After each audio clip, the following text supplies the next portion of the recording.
ایک طویل غلامی کے بعد یہ جو نجات حاصل ہوئی تھی، اس کے اندر خود یہ درس مضمر تھا کہ اب اگر تم بھلائی کی روش اختیار کرو گے تو اس کا نفع خود اپنے ہی کو پہنچاؤ گے، اور اگر پھر وہی سرکشی کی روش اختیار کرو گے تو اس کا انجام بھی ویسا ہی بھگتو گے۔ یہ نوشتہ دیوار بھی موجود تھا اور اس سے تمہارے نبیوں نے بھی تمہیں اچھی طرح آگاہ کر دیا تھا، لیکن ہوا وہی جس کی پیشن گوئی پہلے ہو چکی تھی، یعنی تم اسی طرح کے فساد میں پھر مبتلا ہو گئے جس طرح کے فساد میں پہلے مبتلا ہوئے تھے۔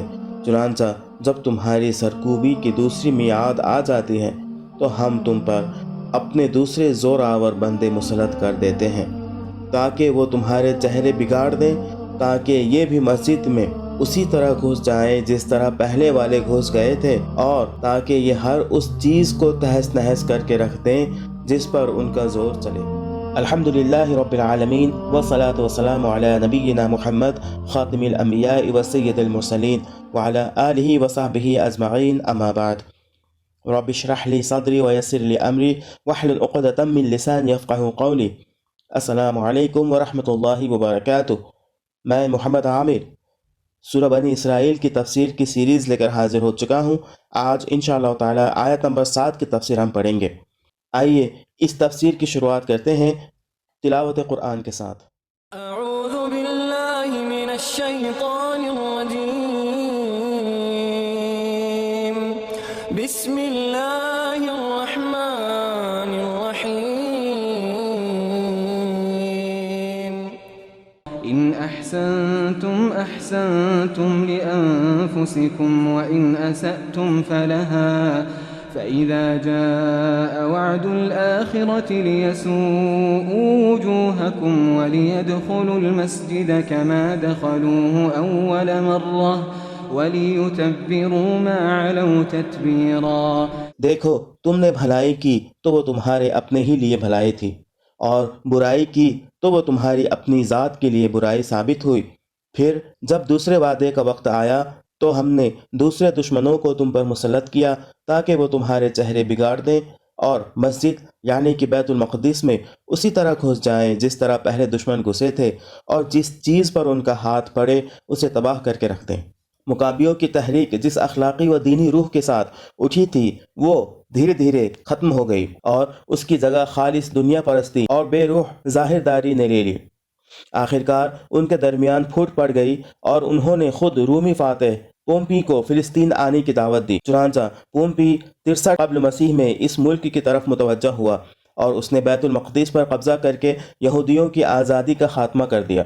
لیکن رومی فاتحین کی یہ مستقل پالیسی تھی کہ وہ مفتوح علاقوں پر براہ راست اپنا نظام قائم کرنے کی بنسبت مقامی حکمرانوں کے ذریعے سے بالواسطہ اپنا کام نکلوانا زیادہ پسند کرتے تھے۔ اس لیے انہوں نے فلسطین میں اپنے زیر سایہ ایک ایسی ریاست قائم کر دی جو بالآخر 40 قبل مسیح میں ایک ہوشیار یہودی ہیرود نامی کے قبضے میں آئی۔ یہ ہیرود اعظم کے نام سے مشہور ہے۔ اس کی فرما روائی پورے فلسطین اور شرق اردن پر 40 سے 4 قبل مسیح تک رہی۔ اس نے ایک طرف مذہبی پیشواؤں کی سرپرستی کر کے یہودیوں کو خوش رکھا، اور دوسری طرف رومی تہذیب کو فروغ دے کر اور رومی سلطنت کی وفاداری کا زیادہ سے زیادہ مظاہرہ کر کے قیصر کی بھی خوشنودی حاصل کی۔ اس زمانے میں یہودیوں کی دینی و اخلاقی حالت گرتے گرتے زوال کی آخری حد کو پہنچ چکی تھی۔ ہیرود کے بعد اس کی ریاست 3 حصوں میں تقسیم ہو گئی۔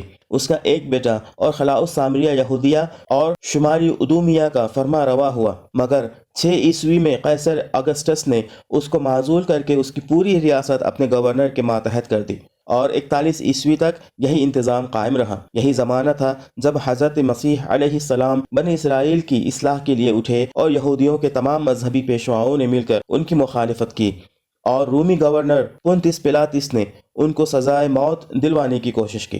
ہیرود کا دوسرا بیٹا ہیرود انٹیپاس شمالی فلسطین کے علاقے گلیل اور شرق اردن کا مالک ہوا، اور یہ وہ شخص ہے جس نے ایک رقاصہ کی فرمائش پر حضرت یحییٰ علیہ السلام کا سر قلم کر کے اس کی نظر کیا۔ اس کا تیسرا بیٹا فلپ ہرمون پہاڑ سے دریائے یرموک تک کے علاقے کا مالک ہوا، اور یہ اپنے باپ اور بھائیوں سے بھی بڑھ کر رومی اور یونانی تہذیب میں غرق تھا۔ اس کے علاقے میں کسی کلمہ خیر کے پنپنے کی اتنی گنجائش بھی نہ تھی، جتنی فلسطین کے دوسرے علاقوں میں تھی۔ 41 عیسوی میں ہیرود اعظم کے پوتے ہیرود اگرپا کو رومیوں نے ان تمام علاقوں کا فرما روا بنا دیا جن پر ہیرود اعظم اپنے زمانے میں حکمران تھا۔ اس شخص نے برسر اقتدار آنے کے بعد مسیح علیہ السلام کے پیرووں پر مظالم کی انتہا کر دی اور اپنا پورا زور خدا ترسی اور اصلاح اخلاق کی اس تحریک کو کچلنے میں صرف کر ڈالا جو حواریوں کی رہنمائی میں چل رہی تھی۔ اس دور میں عام یہودیوں اور ان کے مذہبی پیشواؤں کی جو حالت تھی اس کا صحیح اندازہ کرنے کے لیے ان تنقیدوں کا مطالعہ کرنا چاہیے جو مسیح علیہ السلام نے اپنے خطبوں میں ان پر کی ہیں۔ پھر اس کا اندازہ کرنے کے لیے یہ امر کافی ہے کہ اس قوم کی آنکھوں کے سامنے یحییٰ علیہ السلام جیسے پاکیزہ انسان کا سر قلم کیا گیا، مگر ایک آواز بھی اس ظلم عظیم کے خلاف نہ اٹھی، اور پوری قوم کے مذہبی پیشواؤں نے مسیح علیہ السلام کے لیے سزائے موت کا مطالبہ کیا، مگر تھوڑے سے راست باز انسانوں کے سوا کوئی نہ تھا جو اس بدبختی پر ماتم کرتا۔ حد یہ ہے کہ جب پونتس پلاطس نے ان شامت زدہ لوگوں سے پوچھا کہ آج تمہاری عید کا دن ہے اور قاعدے کے مطابق میں سزائے موت کے مستحق مجرموں میں سے ایک کو چھوڑ دینے کا مجاز ہوں، بتاؤ یسوع کو چھوڑ دوں یا بربا ڈاکو کو؟ تو ان کے پورے مجمع نے بیک آواز ہو کر کہا کہ بربا کو چھوڑ دے۔ یہ گویا اللہ تعالیٰ کی طرف سے آخری حجت تھی جو اس قوم پر قائم کی گئی۔ اس پر تھوڑا زمانہ ہی گزرا تھا کہ یہودیوں اور رومیوں کے درمیان سخت کشمکش شروع ہو گئی، اور 64 اور 66 عیسوی کے درمیان یہودیوں نے کھلی بغاوت کر دی۔ آخرکار رومی سلطنت نے ایک سخت فوجی کارروائی سے اس بغاوت کو کچل دیا، اور 70 عیسوی میں ٹیٹوس نے بزور شمشیر یروشلم کو فتح کر لیا۔ اس موقع پر قتل عام میں 1,33,000 آدمی مارے گئے، 67,000 آدمی گرفتار کر کے غلام بنائے گئے، ہزارہ آدمی پکڑ پکڑ کر مصری کانوں میں کام کرنے کے لیے بھیج دیے گئے، ہزاروں آدمیوں کو پکڑ کر مختلف شہروں میں بھیجا گیا تاکہ ایمفی تھیٹروں اور کولوسیوموں میں ان کو جنگلی جانوروں سے بھیڑوانے یا شمشیر زنوں سے کھیل کا تختہ مشق بنانے کے لیے استعمال کیا جائے۔ تمام دراز قامت اور حسین لڑکیاں فاتحین کے لیے چن لی گئیں، اور یروشلم کے شہر اور ہیکل کو مسمار کر کے پیوند خاک کر دیا گیا۔ اس کے بعد فلسطین سے یہودی اثر و اقتدار ایسا مٹا کہ 2000 برس تک اس کو پھر سر اٹھانے کا موقع نہ ملا، اور یروشلم کا ہیکل مقدس پھر کبھی تعمیر نہ ہو سکا۔ بعد میں قیصر حیدریان نے اس شہر کو دوبارہ آباد کیا، مگر اب اس کا نام ایلیا تھا، اور اس میں طویل عرصے تک یہودیوں کو داخل ہونے کی اجازت نہ تھی۔ یہ تھی وہ سزا جو بنی اسرائیل کو دوسرے فساد عظیم کی پاداش میں ملی۔ تو اس سے ہمیں یہ سبق ملتا ہے کہ اگر ہم اللہ کی فرما برداری اختیار کرتے ہیں تو اللہ تعالیٰ کی طرف سے انعامات ہمیں حاصل ہوں گی، اگر ہم اللہ کی نافرمانی کرتے ہیں تو اللہ تعالیٰ ہمیں ضرور بے ضرور اس کی سزا دے گا، اور ہمیں افسوس کرنے کا موقع بھی نہیں ملے گا۔